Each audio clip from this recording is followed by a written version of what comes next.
Good morning po sa mga followers. Maaga po ako ditong pumunta po sa hospital kasi ito pong gamot ay kailangan po ngayong umaga. Kaya binili ko na po agad kasi kailangan po ito mainom ni Kuya Edmond. Yan.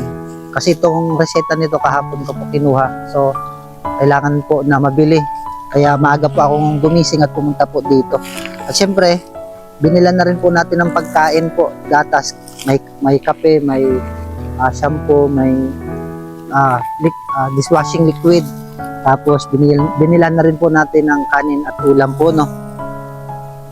Para po yung bantay ay hindi magutom, no? Kaya ngayon papasok na po kami sa loob. Yan. Marami pong salamat sa mga taong mga nagpaabot po ng tulong. Turuan po natin yung asawa na maghugas ng plato, no? Ulit dito mo po? Kaya mo? O, dyan na lang. Sige, dyan na lang. O, alalayan mo. Paupuin natin. Sige, alalayan mo, nanay. O. Yan. Ayun. Yan. Hello, good morning. Nandito po tayo ngayon sa hospital. So, binisita po natin si Tatay Edmond. Kamusta ka na? Masama pa rin pakiramdam mo ngayon? Walang pagbabago ba? Anong nararamdaman? Mahina ka lang katawan mo? Ano daw? Ha? Nalulungkot ka? Bakit ka nalulungkot? Ay, hindi. Normal lang yan. Kaya ka naririto sa ospital para gamutin ka. Hindi ka pa nakaka-recover. Ginagamot ka para ikaw ay gumaling. Binili ko na yung gamot na nireseta sa'yo ng doktor. Oh, kailangan na ito mainom, no? Hawakan mo yan, nanay. Huwag ka malulungkot. Ganyan talaga pag may sakit. Hindi naman habang buhay ganyan ka, kaya nga nasa ospital ka eh. Oh, saging. Kakain ka ng saging, ha? O, nanay, ilagay mo dyan. O, ito, apple. Ha? Gusto mo na, nakain ka ng saging?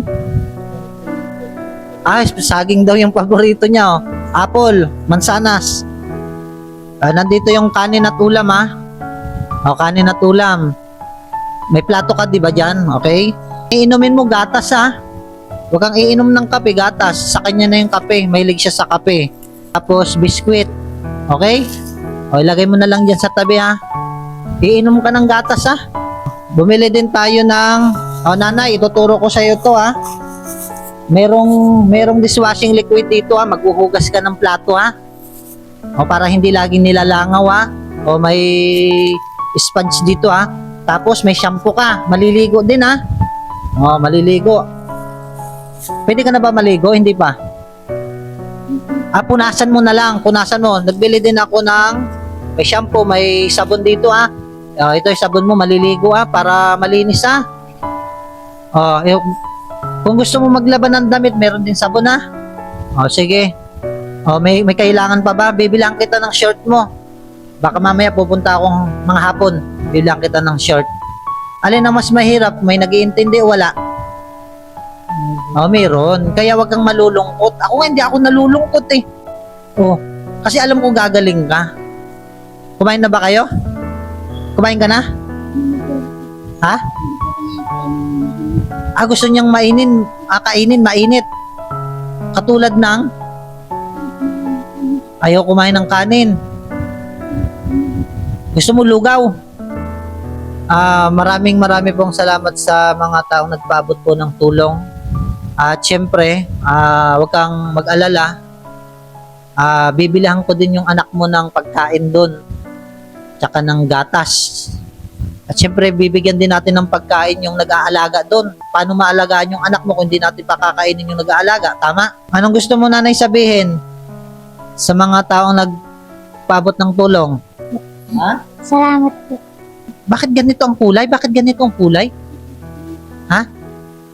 Sinasalinan siya ng dugo? Ay, ganun pala. Ayun, oh.